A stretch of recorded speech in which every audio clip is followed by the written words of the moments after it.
Good day, everyone. I am Marvin Ailipiten. So today I am going to report to you my assigned topic, which is aspect of human nature. So without further ado, let us start. So what is human nature? Human nature is the set of characteristics that make us human. So ito yung mga characteristics kung bakit tayo nagiging tao. So it might include our capacity for reason and emotion, our ability to communicate, or our potential for creativity. Ayan. So according to Aristotle, this means that the work or goals of a human is actualization and energy of the soul in accordance with our reason. Based upon this reasoning, the medieval followers of the Aristotle formulated the doctrine that man is the rational animal. So ayan. Then there are four aspects of human person. So first is physical, emotional, mental, and spiritual. So the physical perspective relates to the physical senses, to our bodies, and to the materials and natural environments. We include the functions of doing, building, taking apart, detailing, producing, and acting. Thus, it relates both to sensation and performance. The development implies cultivating bodily awareness, healthy habits, and positive attitude about our bodies and the natural world. It also relates to becoming aware of how to rely on the wisdom and intuition of the body and how to make choices about what we produce and build. The emotional perspective, refers to both our intrapersonal functions, our inner feelings and motivation, and our interpersonal functioning, our interaction with others. Developing the intrapersonal includes awareness of one's emotion, the ability to differentiate between them, to understand their triggers and natural cycles, and the ways in which they can, when necessary, be managed and transformed. This also suggests a widening and deepening of one's emotional range. So, in the interpersonal senses, development points to the ability to express feelings and needs in effective ways and to engage and negotiate with others in mutually respectful and rewarding ways. It also includes compassion, implicit and explicit, and the ability to see from others' perspective. Development of the emotional aspect also implies accessing the wisdom of the heart, which may manifest as compassion, felt intuition, empathy, and imagination. Next is the mental. By the mental perspective, we mean our cognitive and rational processes. Cognitive and rational.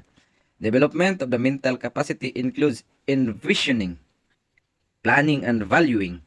It involves the skills to analyze, synthesize, and create knowledge, integrate, manage, and communicate information, and to solve problems, assess options and scenarios, plan and organize in ways that are relevant. Of critical importance is developing clarity of mind, including reflection, paying attention, and seeing objectively. It also includes accessing the wisdom of the head, manifesting as intention, a higher view and concentration. The spiritual perspective refers to a sense of connection to all things, including the natural and man-made environments. When we recognize a connection with life beyond the material dimensions, we are turning into a spiritual dimension. Development of awareness of the spiritual dimension can be supported by practices that allow a deeper sense of the interconnectedness and sacredness of all things, a sense of awe and wonder in nature and the universe, and opportunities to experience the joy of service and expression of mindfulness and lovingness toward all beings. So here are theories of human nature. Actually, the question, what is human nature, is originate from Greek philosophers. So Aristotle was one of the main philosophers to progress classical Greek philosophy. He is best known for being one of the first individuals to develop scientific thought, which is perhaps why we still consult his theories on human nature 1,000 years later. Aristotle believed in an objective, observable reality, much like a modern scientist today. Therefore, his philosophy mimic a lot of our modern views of human nature. Aristotle believed that human beings have a natural desire to know the truth pursue moral excellence, live a good life, and behave in the world according to their action. As one can see, this theory is different than the modern view, in that it espouses healthy principles to all humans. When we know that is not the case when give a large sample size, Aristotle's views may fit well under the modern optimist view of human nature. Given the inability to test most hypotheses, Aristotle was going widely off of his belief that nature in general, including human nature, operated on four principal causes: matter or the material, representable shape, means to an end, and an all-over purpose. Respectively, these are known as the material, formal, efficient, and final cause. So actually, Aristotle believed that the desire of human is to become happy. Then Chinese philosophy. There are two main schools of thought in Chinese philosophy that explain the theory of human nature in different ways. The first was known as Confucianism, developed by the philosophers Confucius. Confucius' view of human nature saw man as the center of the universe. Much like Aristotle's view, Confucius believed that man's behaviors and ethical placement in the world is fundamentally good and the negative elements of the natural world and society works against man. According to Confucius, one could battle against these forces and ultimately perfect the self-through, self-cultivation, and self-creation. So Christian theology, in a Christian worldview, all individuals were made in the likeness of God and granted free will to act with the world with reason, creativity, sociability, and freedom. According to the harmony of creation, everything has place in the world, and it was not until the fall of Eden that humanity took on the fallen human nature. So here are 10 human nature illustration. First is the instinct. All animals, including humans, have basic instinct. However, humans can override this instinct to perform the opposite action. For example, it is an animal instinct to flee from danger, but humans can choose to face it. Ayan. So, yun nga. Yung mga animals natin, yun yung mga instinct nila. Yung halimbawa, pag yung aso, kakagat talaga. Yung ahas, mangangagat talaga. Yun yung instinct nila eh. So, pero yung tao, pwede niya yung gawin yung opposite. Halimbawa, pag sinuntok ka, di pwede namang umiwas ka. Di ba? So, or something makipag-ayos or something like that. So, yun yung kaibahan ng tao. So, may instinct tayo pareho. Pero yung tao, alam niya kung paano niya gamitin yung instinct niya or paano niya i-control or paano niya harapin yung instinct niya. Okay. Next is the competition. Humans are very competitive creature. As shown in our love for sport, challenges, games, work, and academic achievements. So, yun nga, nature ng tao maging competitive. Yun yung nature natin. So unlike sa other animals, they will not compete to each other. So magkakaroon na ng competition siguro, like for example from hunting the prey. So magkaroon ng competition between the other animals, other kind of animals. But the human is competing themselves, so they are competitive. So sometimes being competitive is not good if it is not executed in the right competition, no? So it is good that we are competitive as a teacher. We are competitive ones, and it is our nature. It's already in us. So we must embrace it to become more competitive by studying and pursue and discovering. Next is growth. By nature, every human desires to explore, improve, and grow to become better version of themselves. This human nature for growth pushes us to innovate and discover new things and horizon. Ayan. So, yun nga. Desire ng tao ang mag-improve, grow, and become better version of themselves. Next is discipline. Having disciplines involve being able to move beyond motivation to do what is required. For example, waking up early to train despite feeling more motivated to sleep. Oo, yun nga. Yun yung disiplina. Kahit pagod na pagod ka, dahil may disiplina ka, o gumising ka ng maaga para mag-training, para mag-prepare, papuntang school. Ayan. So, beyond motivation. Next is intuition. Intuition is when humans forms opinions and feelings based on their subconscious. It has often saved them from disaster if they follow it. So, from subconscious to conscious tayo, alam natin. Next is resilience. Human can learn from mistakes and failures and bounce back from them. They can use these mistakes as lesson to improve themselves and avoid making the same mistakes in the future. Resilience makes humans stronger and more challenges they face.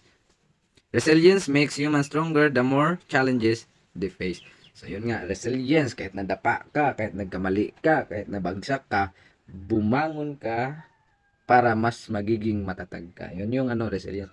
Bilang tao, nature na natin yan na magiging matatag tayo. So, matatag curriculum. So, matatag tayo kahit nagkamali ka dati, kahit iniwan ka na dati, huwag kang susuko. Huwag mo lang ulitin yung mga mali mo. Ayan. Next is freedom. By nature, humans seek to be free. They resent any things that attempt to take their freedom away, such as demanding rules, unacceptable practices, and forced conformity. Kaya nga, maraming in this generation, marami ng mga bata na parang daming complain, daming problema sa buhay. Ayan, hindi lang papayagan ng ganito, ganun-ganun na, kahit ano na sabihin. So, they are always seeking freedom. So, as a man, it is our nature that we are not be controlled by others. So, no? Next is civility. It's human nature to be civil and form groups with a shared set of rules to create a peaceful life. Ayan. Next is love. Humans can show unconditional love and deep affection to others, especially their kin.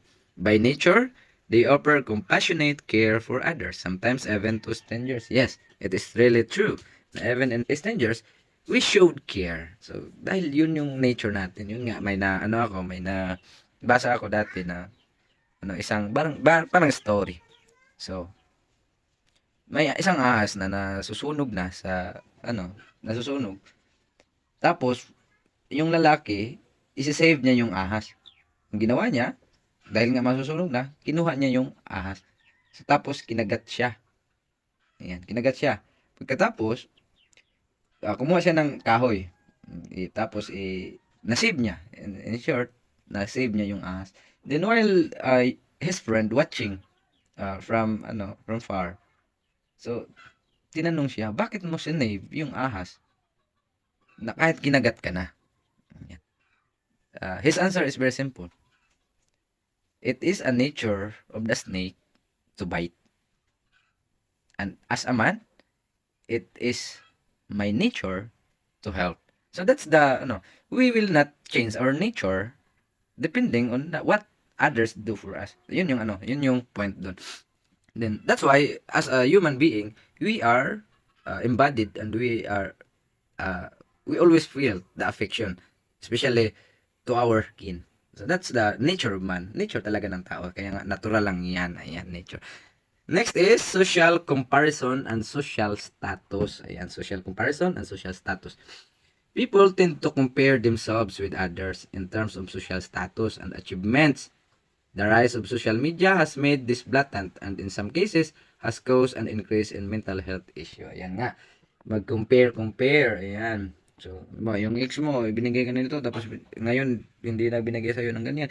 Sabi mo na, buti pa yung binigay itong ganyan. Ayan. So, tapos sabi na, ay, ba't ang hirap namin? Ba't kami mahirap? Tapos yung iba, ganun, yung nila, status nila sa buhay.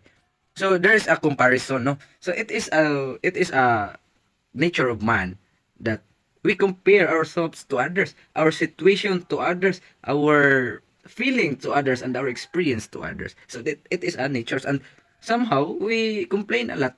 The things happen to us.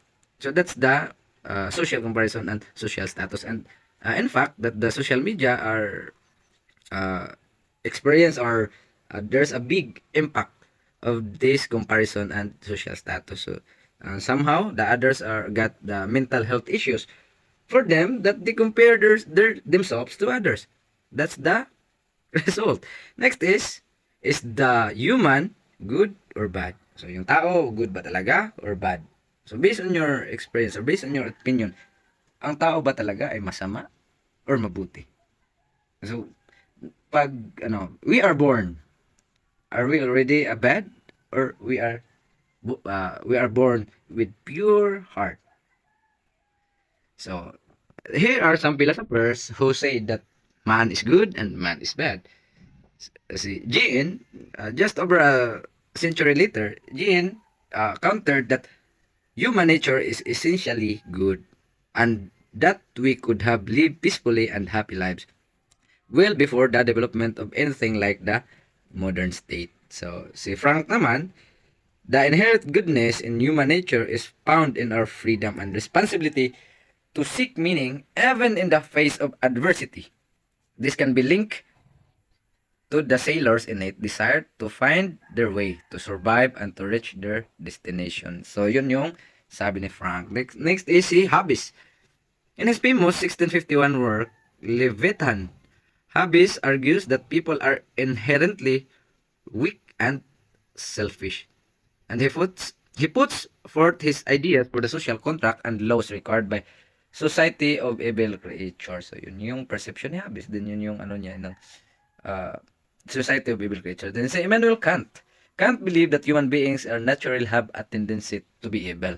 He explains radical evil as corruption that entirely takes over a human beings and lead to desire acting against the universal moral. So si Immanuel Kant naman, ito yung ano niya, ito yung perception niya na yung tao is there always a tendency to become evil. Next is, are you bad or good? Are you bad or good? So think about it. If you are really bad or good, how's your doing? How did you treat people? How do you behave in the world? How did you treat or how did you show or how did you deal with our environment? Just think about it. Conclusion. There is no fixed human nature or essence. Instead, individuals are free to define themselves through their choices and action, and they bear the burden of responsibility of their own existence and meaning they create in the world. Ayan. So, yun yung very simple. Hindi natin talaga ma-measure kung anong klaseng tao yan. Exactly, specifically. Hindi natin ma-measure. Hindi natin masasabi, ganyan yan siya, ganyan yan. So, we are free to define ourselves. Sabi nga, ikaw ang bida ng iyong storya. Ayan. So, so yun nga, no? So, in conclusion, so, as a human, we should do what is right and just. Ayan. We should behave, we should show care, we should do good. Since we are rational being, then use our rationality. And that's all. Thank you so much and have a good day. Thank you. Bye-bye.